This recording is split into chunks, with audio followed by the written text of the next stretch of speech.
안녕하십니까. 매일 아침 조간신문의 주요 기사를 딱딱 풀어서 해석해드리는 조간딱폴 1월 15일 금요일에 인사드립니다.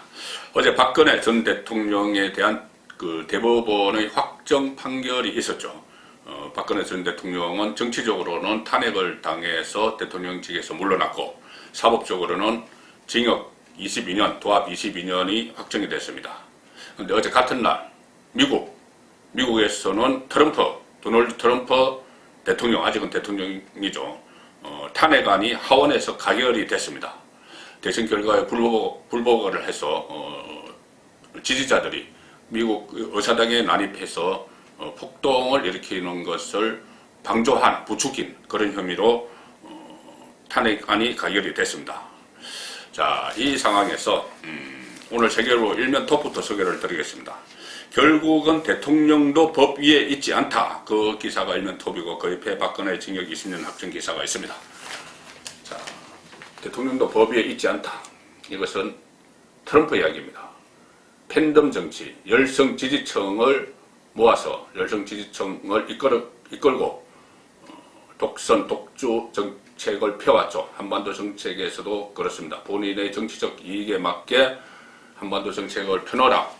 오히려 지금 결과적으로는 뭐 남북 정상회담도 하고 북미 정상회담도 했지만 남는 것은 하나도 없는, 오히려 더 악화되는 그런 결과가 있었습니다. 그런데 이 트럼프는 법 위에 있는 듯이 그렇게 행동을 했습니다. 그래서 미국 하원에서 두 번째 탄핵안입니다. 저번에도 한번 탄핵안이 의결이 됐었죠. 트럼프 두 번째 탄핵안이 가결이 됐고 심지어 공화당 소속, 트럼프는 공화당이죠. 10명도 찬성표를 던졌습니다. 내란 선동, 이 혐의 책임을 물었습니다. 내란 선동. 미국 의사당까지 난입을 해서 이해 정치를 좀 깨부순 그런 내란 선동. 그리고 최종 결론은 바이든 취임 이후에 결론이 날 전망이다. 그러니 제대로 임기를 마친 대통령이 될 것이냐, 아니면은 하원에서 오늘 가결이 됐기 때문에 이 탄핵된 대통령으로 기록에 남을 것이냐, 그 문제가 되겠죠. 자, 박근혜 전 대통령은 징역 20년이 확정이 됐습니다. 대법원 국정농단 재판 마침표를 찍었고 형기 모두 채우면 87세에 출소를 하게 됩니다. 그리고 청와대는 사면 언급은 적절치 않다, 이렇게 이야기했습니다. 상당히 기류가 그냥 바뀌어버렸죠. 청와대 기류가. 그 전에는, 이 형이 확정되기 전에는 사면 이야기가 나오면은 형이 확정돼야지 뭐 할 수 있는 것 아니냐, 뭐 이런 이야기를 했습니다. 하든지 말든지 할 거 아니냐. 한교안 그 대표가 청와대에서 문재인 대통령과 만나서 그 창가에 서서 사면 이야기를 했을 때도 형이 확정되지 않았는데 뭐 이렇게 이야기를 했다고 합니다. 그리고 1월 1일 연초에 이낙연 이 민주당 대표가 대통령에게 사면을, MB 박근혜 사면을 건의할 것이다, 뭐 할 예정이다, 이렇게 이야기했을 때 청와대에서 그때만 해도 그래, 뭐 사면 문제 논의할 수 있다, 뭐 이렇게 이야기를 했습니다. 이 14일 이 확정 판결이 가까워지니 사면 논의 이제 논의할 수 있다, 이렇게 했는데 이낙연의 그 사면 논의 나오고 나서 여건이 상당히 분열이 됐죠. 문파들이 집단 반발을 하면서 분열이 됐고 결국은 최재성 청와대 민정수석이 그제 확정 판결 나기 전에 하루 전인 그제 국민 눈높이 운운을 했습니다. 국민 눈높이. 그것은 결국 지지층 눈높이를 이야기하는 것이죠. 그래서 사면론에 세기를 박았는데 아마 다음 주 초에 있을 문재인 대통령의 신년 기자회견, 거기서도 아마 비슷한 이야기가 나올 겁니다. 국민 눈높이 운운하겠죠. 그런 상황에서 처음에는 마치 이 사면을 할 것처럼 이 여론을 막 떠보다가 선거에 이용을 하려고 떠보다가 너무 지지층이 반발을 하니 이제 물러났습니다. 그러니 막상 어제 형이 확정됐는데 오히려 사면 언급은 적절치 않다 이러면서 침묵을 해버리는 좀 비겁한 모습이죠. 그런 비겁한 모습을 보이고 있습니다.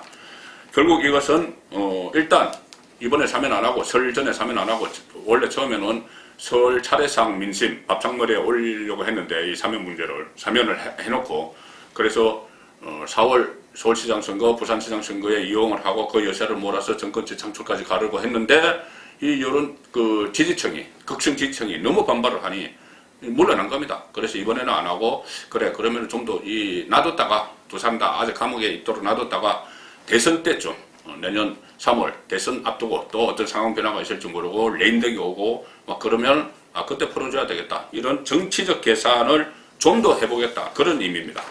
중앙일보 오늘 일면 톱은 이겁니다. 박근혜 20년형 확정된 날 청와대는 사면에 침묵을 해버렸다. 그전에는 형이 확정되면 논의할 수 있다. 뭐 형이 확정돼야지 할 거 아니냐. 뭐 이런 식으로 이야기했는데 정치적 계산을 주판알을 퉁겨보고 이게 아니다. 그러니까 아예 입 닫아버린 겁니다. 우리가 언급할 게 없다. 사면권자인 문재인 대통령부터 그렇게 입을 닫아버렸죠. 청와대 사면 언급은 적절치 않아.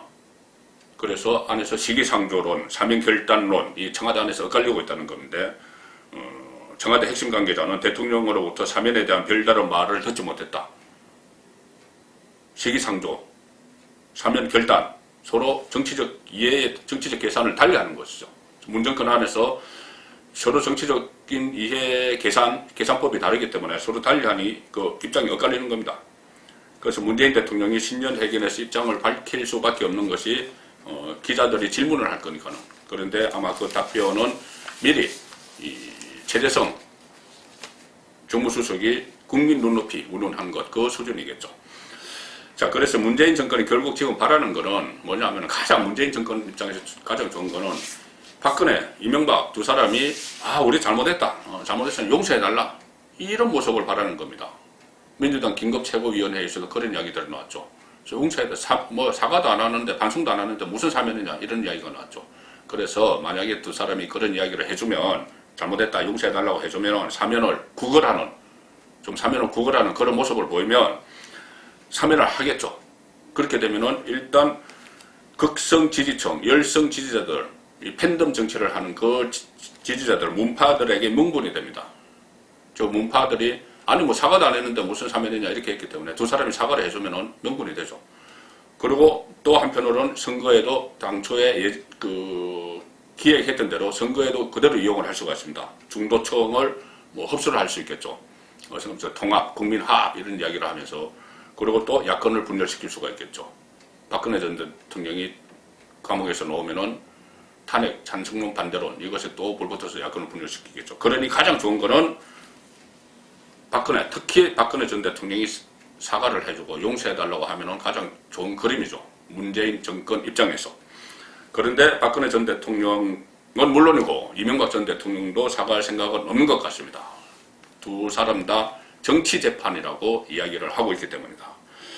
그리고 특히 박근혜 전 대통령 입장은 궁금하죠. 이명박 전 대통령은 감옥에 있다가 잠깐 나왔다가 다시 들어갔는데 그 사이에 여러 가지 입장들이 좀 나왔었습니다. 근데 박근혜 전 대통령은 지금 4년째 감옥에 있는데 옥중 메시지 그동안 확실하게 넣은 것은 본인이 직접 한 건 아니지만은 유영하 변호사를 통해서 유일하게 접견을 하고 있는 유영하 변호사를 통해서 4.15 총선 직전에 옥중 메시지를 한번 내놨죠. 야권이 막 분열되는 그런 모습을 보니 분열되면 안 되고 거대 야당을 중심으로 돌돌 뭉쳐달라. 그래서 문재인 정권을 심판해달라. 그런 취지의 옥중 메시지를 내놓은 적이 있는데 그 이후에는 다시 어떤 뚜렷한 메시지가 나온 것은 없습니다. 뭐 그냥 여러 가지 이야기가 들리지만은 지금 박근혜 전 대통령을 만나는 유일한 사람은 유영하 변호사뿐입니다. 자, 그 상황에서 이번에 다시 이 대법원의 확정 판결이 됐고 또 문재인 정권에서 뭐 사면 이야기 막 나오니 본인은 가만히 있는데 사면 이야기 나오니 그럼 박근혜 전 대통령이 어떤 또 입장을 밝힐까? 대법원 확정 판결 또 사면론을 계기로 그러니까 옥중 메시지가 나올까? 이것이 상당히 좀 궁금해지는데 동아일보 3면 하단을 보시면 이런 기사가 있습니다. 박근혜 전 대통령 유영하를 접견했다. 어제 형 확정 판결 된 어제 유영하 변호사를 접견을 했다. 그래서 곧 입장을 밝힐 예정이다.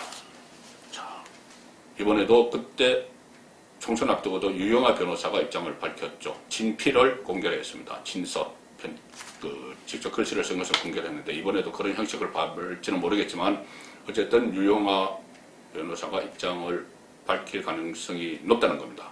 입장을 직접 안 하려고 해도 기자들이 계속 물어보겠죠. 만났으니까. 자, 박근혜 전 대통령이 법률 대리인 유영하 변호사를 어제 형을 최종 확정한 날 만난 것으로 알려졌다.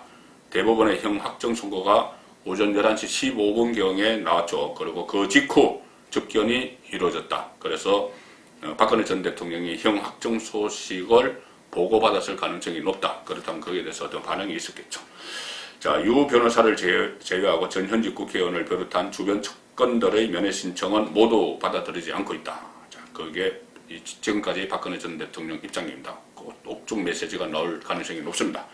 그러니까 그 아래는 이명박 전 대통령 쪽 입장에 나옵니다. 사면, 사과 다 저쪽 이야기다. 우리는 입장 없다. 이명박 전 대통령을 계속 접견하는 인물은 또 강훈 변호사죠. 강훈 변호사가 뭐 사면 이야기 나오는데 그건 다 저쪽 뭐 문재인 정권에서 자기들이 정치적 목적에 따라서 하는 것이지 우리는 아무 입장 없다. MB 입장 확인 못했다. 강훈 변호사는 그렇게 이야기를 하고 있습니다. 자, 다시 박근혜 전 대통령 쪽으로 돌아오면은 일단 사법절차는 끝났죠. 그렇지만은 입장이 여전히 정치보복이다. 이런 입장이기 때문에 사면해달라. 구걸하는 그런 옥중 메시지는 나오지 않을 가능성이 높습니다. 오히려 그보다는 어떤 이 정치 보복 쪽에 더 무게를 실을지도 모르는 그런 입장이 나올 가능성이 높죠. 국민일보 사면입니다. 사법 절차 끝났지만 박근혜 측 여전히 정치 보복 이렇게 일관하고 있다. 정치 보복이라고 하기 때문에 사면 석방되기 위해서 그것을 인정을 하지는 않을 거라는 이야기입니다. 여전히 재판 결과를 받아들일 수 없다는 박근혜 전 대통령 측 입장이다. 2017년 10월부터 재판 출석, 국선 변호인단의 접견을 모두 거부해왔다. 자신에 대한 수사와 재판이 정치 보복이기 때문에 받아들일 수 없다는 차원이었다. 그 입장이 지금 계속 유지가 되고 있다는 겁니다. 조원진 우리 공화당 대표 핵심 계속 박근혜 전 대통령 석방을 요구를 하고 있죠. 조원진 우리 공화당 대표는 이렇게 이야기했습니다. 선고가 되고 나서 어제 무죄 석방을 위해 끝까지 투쟁하겠다. 반성하지 않는다. 이 지적에 대해서는 이렇게 이야기합니다. 조원진 대표. 그동안 포토라인과 법정에서 국민들께 심려를 들어 송가하다는 입장을 밝혔었다. 그랬었죠. 심려를 들어서 송가하다. 이 정도 입장을 밝혔습니다. 그런데 정치적으로 진행된 재판을 받아들일 수 없다. 조원진 대표도 이렇게 이야기를 하고 있습니다. 자, 그래서 결국 대통령은 법 위에 있지 않다. 이런 미국도 그렇고 우리나라도 그렇고 법 위에 있지 않다. 이것은 뭐 망고의 진리인데, 자, 문재인 대통령에게도 이것은 해당이 되겠죠. 문재인 대통령도 법 위에 절대 있지 않습니다. 그런데 집권 초반 중반에 법 위에 있는 것처럼 여러 가지 불법을 저지른 의혹들이 있고 검찰에 의해서 기소돼서 재판을 받는 사건들도 있습니다. 울산시장 선거 불법 개입, 이것은 문재인 대통령의 지시에 일종의 지시에 따른 것이죠. 임종석에게 대신 출마 좀 하라고 해라. 그리고 송철호 울산시장, 그리고 송철호 당신이 내 소원이다. 뭐 이런 식으로 이야기했고, 월성원전 조기 폐쇄 때 경제성 조작, 이것도 문재인 대통령의 말 한마디로 시작을 했습니다. 그래서 불법들이 막 저질러졌죠. 증거인멸도 있고. 자, 최근에는 김학의 전 법무부 차관 출국 금지 과정에서 또 불법들이 드러나고 있죠. 권력이 막 개입한 그런 불법들이 드러나고 있습니다. 이것도 문재인 대통령이 그 사건에 김학의 사건에 검찰에 명운을 걸어라 이렇게 이야기해서 시작이 돼서 불법들이 자행이 됐습니다. 그리고 이것이 지휘와 실행은 그동안 법무부의 이용구 지금 차관 당시 법무실장 또 친정권 검찰들이 다 해왔다 이렇게 됐는데, 마크에 청와대가 있을 거라는 건 누구나 예상을 했었죠. 특히 이 민정라인, 그때 당시 민정수석은 조국 씨입니다. 조국 민정라인, 조국이 이끌었던 민정수석실이 개입한 의혹, 이것들이 있는데, 오늘 조선일보가 구체적으로 취재를 해서 보도를 했습니다. 3면 기사입니다. 김학의 사건 수시로 챙긴 청와대 민정실 불법 출국 금지 관여했나?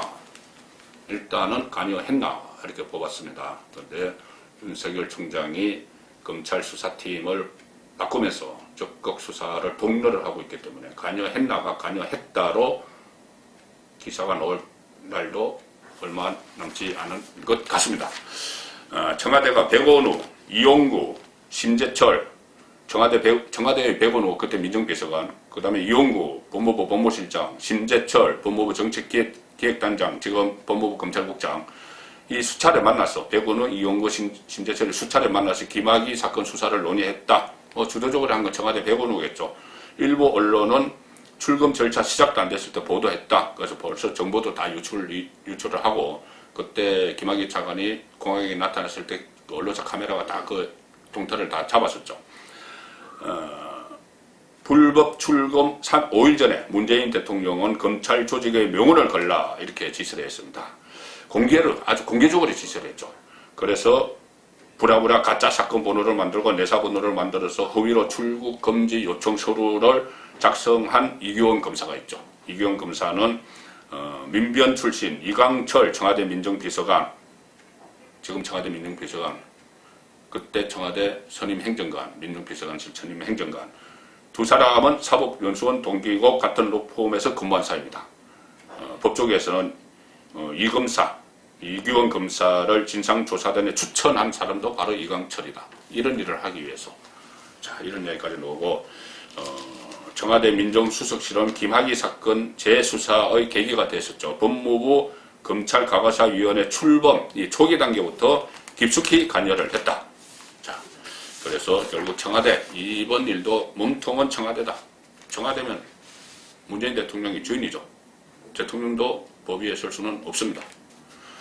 정권 초중반기에 저질렀던 이런 불법들이 임기 후반기에 지금 하나둘씩 드러나고 있죠. 결국 이것은 한마디로 하면 레임덕입니다. 임기 말 권력 누수 현상 다 탈로가 다 덜통이 나는 이 상황이죠. 보호를 못하니 뭐 검찰도 돌아서고 뭐 감사원도 돌아서고 다 돌아서니 보호를 못하니 덜통이 납니다. 이게 레임덕입니다. 자, 레임덕 증상은 뭐 여러 가지가 있다고 제가 어제도 말씀드렸는데 그 중에 하나가 내부에서 자중질환이 일어나는 겁니다. 서로 막 책임을 미루면서 아니면 나는 살기 위해서 또 다음 정권을 창출하기 위해서 자중질환을 일으키는 거죠. 얼마 전에 그 친위 부대, 문재인 정권 친위 부대 낙곰수에서 자중질환이 일어났죠. 김용민, 주진우 두 사람이 티격태격하면서 뭐 윤석열과 양정철의 관계, 양정철이 뭐 윤석열을 검찰총장을 뭐 만들기 위해서 충성맹세 어쩌고 막 그런 이야기까지 했었습니다.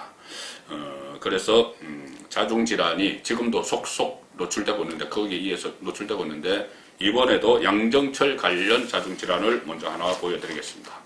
조실보 오면 아래 기사인데 손혜원, 김종숙 씨의 요고 동창이고 40년 직위이고 문재인 대통령과도 아주 막연하게 지내는 사이라고 하죠. 손혜원 전 의원이 본인의 유튜브에서 양정철 그 사람은 문 대통령이 쳐낸 사람 아니야?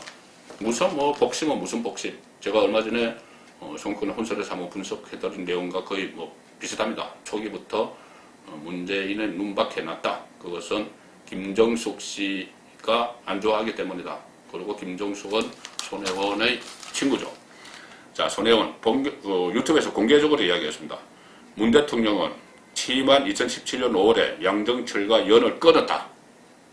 이렇게 주장을 하고 양정철은 문 대통령이 완전히 쳐낸 사람이다. 이렇게 이야기를 하고 2017년 5월에 양정철과 연을 끊은 뒤로 한 번도 문재인은 그를 곁에 두지 않았다. 두겠다는 생각도 하지 않았다.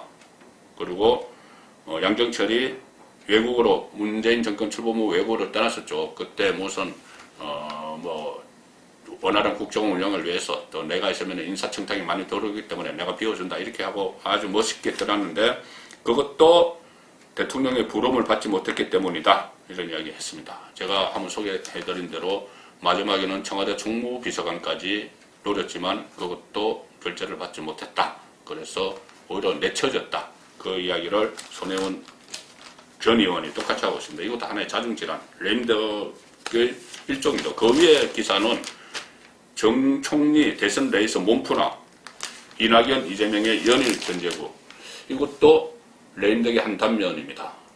자기 정권에 도전하는 사람들이 서로 막 싸우고 지금 그 상황이죠. 결과적으로 나중에는 청와대를 공격을 합니다. 이 정세균 지금은 이낙연, 이재명의 견제구를 날리지만 나중에는 정세균도 물론이고 이낙연, 이재명까지도 청와대를 공격을 할 겁니다. 대통령을 공격을 하죠. 그래서 차별화시키는 레임덕에 빠져서 지지율이 하락하는 그 대통령과 같이 하등의 이유가 없는 거죠. 그래서 아마 곧 공격이 시작될 겁니다. 자, 역대 정권은 이렇게 레임덕에 시달릴 때 대응하는 방법이 다양했죠. 다 달랐습니다. 그러니까 예를 들어서 막 사면권 같은 걸 남발을 하면서 특사, 강복절 특사, 3.1절 특사 막 하면서 선심을 사르는 그런 일도 있고 막판에 돈을 풀면서 선심정책을 하는 경우도 있고 또는 그냥 탈당을 해버리는 수도 있습니다. 제가 조금 전에 말씀드린 대로 이렇게 여권 안에서 공격을 받으면은 그냥 탈당을 해서 뭐 정치적 논란에 휩싸이지 않으려고 나가버리는 그런 경우도 있고 또 거국 중립 내각을 구성한다 뭐 이런 구상도 하는 쪽이 있는데 자 문재인 정권은 좀 다른 것 같습니다. 역대 정권과 제가 청와대도 오래 출입을 하고 정권의 마지막을 많이 봐왔는데 노태우 때부터 봐왔습니다. 노태우, 김영삼, 김대중, 노무현, 이명박, 박근혜 이 마지막을 다 봐왔는데 문재인 정권은 일단 레임덕 의원이 신경질적인 반응을 막 보이고 있습니다. 그리고 상대방을 급박도 합니다. 자, 먼저 신경질적인 반응은 이겁니다. 최재형 집 지키라 했더니 주인 행세. 급박도 되는 거죠. 최재형 감사원장입니다. 감사원장 집 지키라고 했더니 주인 행세를 하고 있다. 이게 누구 이야기냐? 임종석 이야기입니다. 청와대 초대 비서실장 울산시장 선거 개입 연루 이후 또 월성원전 감사원이 감사했던 월성원전 조기 폐쇄 과정에서도 그때 청와대 비서실장이었죠. 그래서 최재형 감사원이 최근에 다시 탈원전 정책 전반을 들여다보기 시작을 했죠. 월성원전 1호기에 이어서. 그러니 그때 당시 청와대 비서실장이었던 임종석이 나서서 아니 집을 지키라고 했더니 왜 최재형이 주인 행세를 하느냐 이 이야기를 하는 겁니다. 원전 감사에 착수하니 임종석이 이렇게 이야기합니다. 윤석열에 이어서 또 도를 넘었다. 이렇게 이야기하고 그 전에 윤건영 청와대 상황실장을 했던 또 문재인 대통령의 복심이라고 불리는 윤건영도 월성원전 수사가 시작이 되니까 그렇게 이야기했었죠. 선을 넘지 말라. 민주주의에 대한 도전이다. 이게 뭐 민주주의와 관련이 있습니까? 선을 넘지 말라. 이렇게 경고를 했습니다. 자, 경고를 했는데 이번에는 임종석이 또 경고를 합니다. 윤석열이요 또 도를 넘었다. 선을 넘었다. 그거 어떻게 하겠다는 건가? 자, 이렇게 되니 야당에서는 이렇게 이야기합니다. 주호영 원내대표는 정권 인사들이 도대체 뭘 숨기려고 전전긍긍하는지 모르겠다. 임종석 전 실장 개입은 문재인 정권의 레임덕을 가속화시킬 뿐이다. 이렇게 이야기를 하고 있습니다. 그리고 이런 인식, 최재형 집 지키라고 했더니 주인 행세를 한다. 감사원장은 문재인 대통령이 임명을 했죠. 그리고 헌법상 독립기관입니다.